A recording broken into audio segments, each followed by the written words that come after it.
নীলপুর গ্রামের সবচেয়ে গরিব আর সবচেয়ে বড়লোক ঘরের দুই বউয়ের একই দিনে বাচ্চা হলো।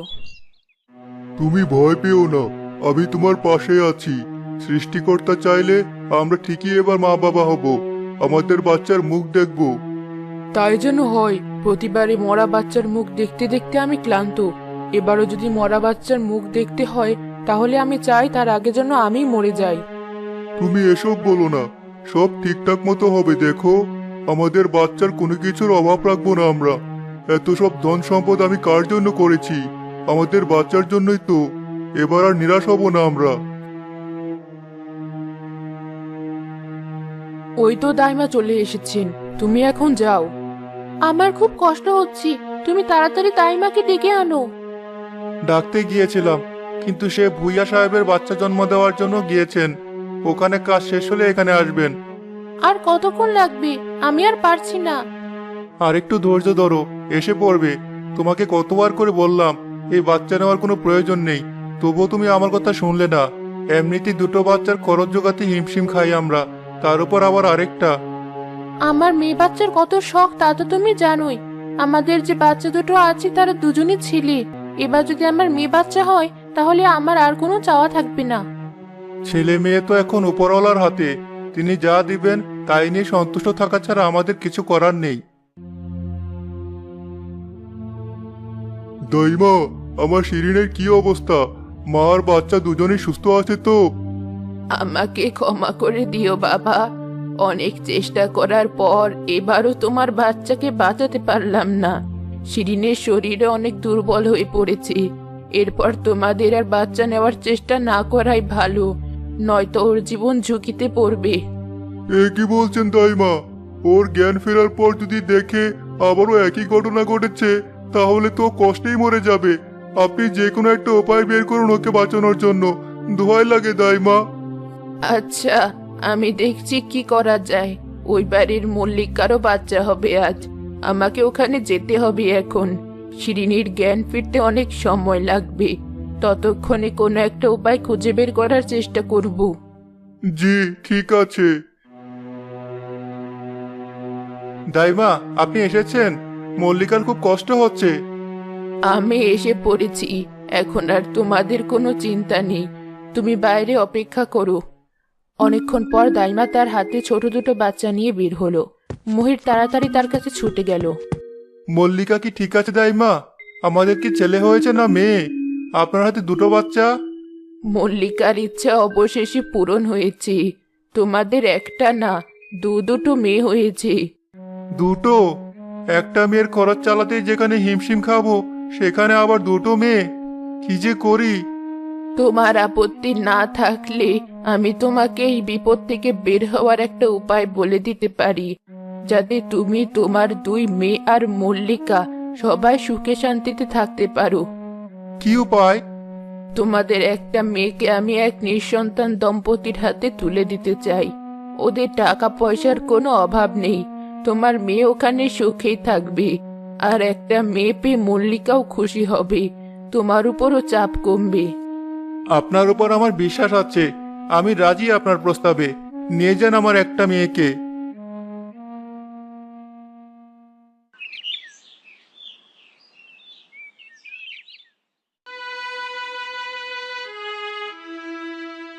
দাইমা, আপনি এসেছেন? অনেকক্ষণ পার হয়ে গেছে, এখনই শিরিনের জ্ঞান ফিরবে। কোনো উপায় বের করতে পারলেন কি? আপনার হাতে কি ওটা? শিরিনকে বাঁচানোর উপায় এই নাও। আজ থেকে ও তোমাদের মেয়ে। সত্যি বলছেন দাইমা? আপনাকে অসংখ্য ধন্যবাদ আমাকে সাহায্য করার জন্য। জ্ঞান ফেরার পর মল্লিকা আর শিরিন দুজনই তাদের পাশে তাদের মেয়ে সন্তানকে দেখে অনেক খুশি হলো। দুই পরিবারে এক বোন অভাবে আর অন্য বোন আভিজাত্যে বড় হতে থাকলো।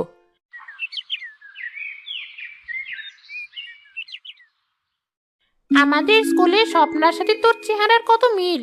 দেখে মনে হয় তোরা দুজন যমজ বোন। আসলেই তোরা বোন নয় তো? হ্যাঁ, আমারও তাই মনে হয়। ধর, কি যে বলিস! অমন গরিব একটা মেয়ে যে আমার বোন হতে পারে, এটা তোদের মাথায় কিভাবে আসলো? আর আমি দেখতে ওর চেয়ে অনেক সুন্দর। আমার সাথে ওর কোনো তুলনা হয় না। হ্যাঁ, আমারও তাই মনে হয়। কোথায় আমাদের আশা আর ভাবনা। তোমরা কি আমাকে কিছু বললি? এই মেয়ে আবার ভূতের মতো কখন পিছনে এসে হাজির হলো, টেরই পাইনি কিছু। না, তোমাকে কিছু বলিনি আমরা। ও, আমার মনে হলো তোমরা আমাকে ডাকলি। আমারই শোনার ভুল হয়তো। আচ্ছা, আমি আসি। কি সাংঘাতিক মেয়ে! নাম বলতে না বলতেই সামনে এসে হাজির। চল আমরা বাজারে যাই, আশা আমাদেরকে আজ কিছু খাওয়াতে চেয়েছিল। আরে, আমি তো ভুলেই গিয়েছিলাম। চল চল। আজ না, অন্য দিন। টাকা শেষ হওয়ার পর বাবার কাছে টাকা চাইতে গিয়েছিলাম সকালে, কিন্তু বাবা টাকা দিতে দেরি করছিল বলে চিৎকার চেঁচামেচি শুরু করে দিই। বাবা পরে রাগ করে আমাকে আর কোনো টাকাই দেয়নি। ও, তো আগে বলবি না এই কথা? এই মিলি, চল বাড়ি ফিরে যাই। হ্যাঁ চল। দাঁড়া, আমাদের না একসাথে ঘুরতে যাওয়ার কথা ছিল আজ, যাবি না? না, অন্য আরেক দিন। তুই আমাদেরকে যেদিন খাওয়াবি সেদিন যাব, আজ আর না। আচ্ছা, প্রতিদিন তো তোরা আমার সাথে বাড়ি পর্যন্ত যাস, আজ না হয় আমি একাই যাই। আশা তার বাড়ির পথ ধরে একা একাই যাচ্ছিল। সামনে গিয়ে দেখে স্বপ্না রাস্তার পাশে এক বৃদ্ধ লোকের সাথে কথা বলছে। ওই বুড়ো লোকটাকে দেখে তো রাস্তার ভিখারি মনে হচ্ছে। স্বপ্নারা কি এতই গরিব? নয়তো ওই বুড়ো লোকের সাথে ও এত কি কথা বলছে? কাছে গিয়ে শুনি তো। মা, আমাকে এক গ্লাস খাওয়ার পানি এনে দেবে? এখনই এনে দিচ্ছি।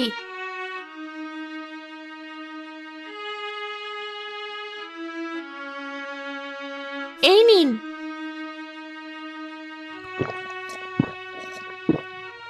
ধন্যবাদ মা। আমি বুড়ো মানুষ, চোখে কম দেখি। এই ছেঁড়া জামাটা যে সেলাই করব তাও পারছি না। তুমি একটু কষ্ট করে। দিন, আমাকে সেলাই করে দিচ্ছি।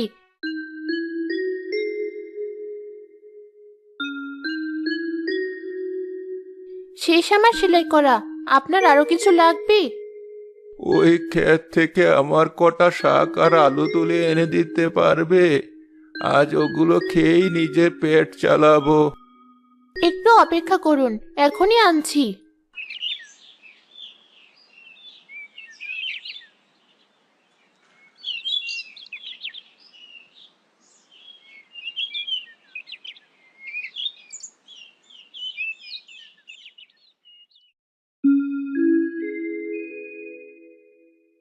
এতো, আমি একা মানুষ। এই শীতের মধ্যে এগুলো রেঁধে 2 দিন খেতে পারবেন অন্তত, তাই বেশি করে এনেছি। তুমি অনেক ভালো মা। আমার মতো ভিখারিকে কেউ সাহায্য করতে চায় না। একমাত্র তুমি আমার সব কথা শুনে কাজগুলো ঠিকঠাক ভাবে করেছো। তাই আমি উপহার হিসাবে তোমাকে এই জামাটা দিতে চাই।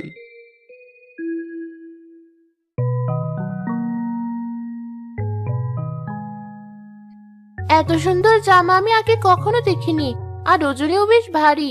দেখে মনে হচ্ছে সোনা দিয়ে তৈরি এই জামা। এই জামা পুরোটাই সোনা দিয়ে তৈরি। জামাটার ভেতর দুটো পকেটও আছে। এই পকেটে তুমি যতবার হাত দিবে ততবারই একটা করে সোনার কয়েন পাবে। এত দামি উপহার আমার পক্ষে নেওয়া সম্ভব না। তোমাকে নিতে বলেছি জামাটা, তুমি নাও, নয়তো আমি রাগ করব।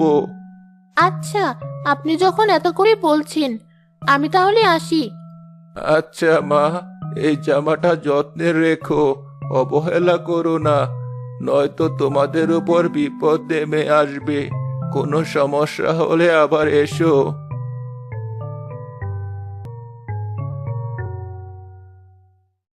ওই বুড়ো এত দামি জাদু সোনার জামাটা স্বপ্নাকে দিয়ে দিল।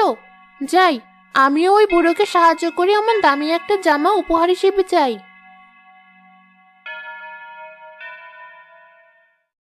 কি মা, কিছু বলবে? আপনার কি কোনো সাহায্য লাগবে দাদু? আপনি যা বলবেন আমি তাই করতে রাজি। তুমি তো দেখছি মেয়ে বেশ ভালো। সেদে সেদে আমার মতো ভিখারিকে সাহায্য করতে চাইছো। আচ্ছা যাও, আপাতত এই গ্লাস ভরে আমার জন্য পানি নিয়ে এসো। জি, এখনই আনছি। নিজে নিজে তো কোনোদিন এক গ্লাস পানিও ঢেলে খাইনি, এখন আবার অন্যকে পানি এনে খাওয়াতে হচ্ছে। এনেছো? এ কি, গ্লাসে তো দেখছি সামান্য একটু পানি তলায় পড়ে আছে।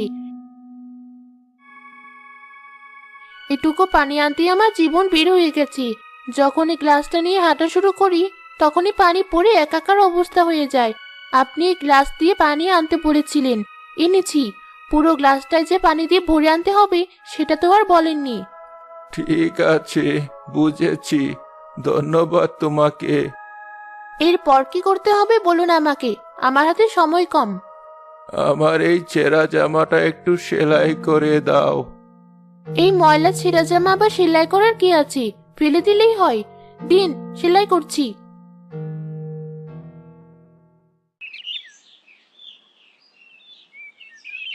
এভাবে না, ওখান থেকে। আপনি আমার চেয়ে বেশি জানেন, চুপচাপ আমাকে সেলাই করতে দিন। শুয়ে আমার আঙুলে ফুটে গেছে, ব্যথায় মরে গেলাম। এই নাও, এই ওষুধটা লাগাও, সেরে যাবে ব্যথা। আমি আর এসব কাপড় চোপড় সেলাই করতে পারবো না। এরপর কি করতে হবে তাড়াতাড়ি বলুন। না থাক, বলতে হবে না, আমি জানি আপনি কি বলবেন। একটু অপেক্ষা করুন, আমি এখনই আসছি।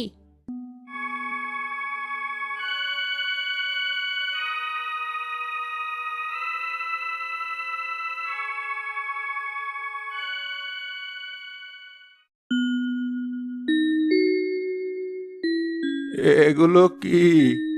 কি আবার, শাক আর আলু। একটু আগে আপনি স্বপ্নাকে দিয়ে তো এসব আনিয়েছেন। ও, তার মানে তুমি ওই মেয়েটার দেখা দেখি এসব করছো আমার জন্য। আর এই শাক আর আলুতে তো অনেক মাটি লেগে আছে। ধুয়ে খাবেন। এবার আমাকেও আমার জাদুর সোনার জামা দিন। তোমাকে দেওয়া কোনো কাজই তুমি ঠিকভাবে করতে পারোনি, আর তুমি সব কাজ লোভের বশে করেছো। তাই আমি তোমাকে সোনার জামা দিতে পারবো না। কেন পারবেন না? অযথা আমাকে দিয়ে তো খাটালেন কেন তাহলে? তোমাকে আমি সর্বোচ্চ একটা রূপোর জামা দিতে পারি। এই নাও। রূপোর জামা? এই জামার পকেটে হাত দিলেও কি রূপোর কয়েন বের হবে? রূপোর দাম কেমন? এই জামাটা যত্নে রেখো, অবহেলা করো না, নয়তো তোমাদের উপর বিপদ নেমে আসবে। আমি চলি। এ কি, বুড়োটা না একটু আগে আমার সামনে বসেছিল, হঠাৎ কোথায় উধাও হয়ে গেল?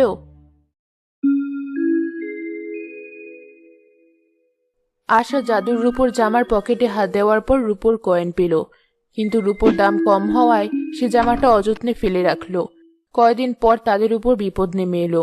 অন্যদিকে স্বপ্না তার সোনার জামা যত্নে রাখায় কিছুদিনের মধ্যেই তাদের ভাগ্য পরিবর্তন হয়ে গেল।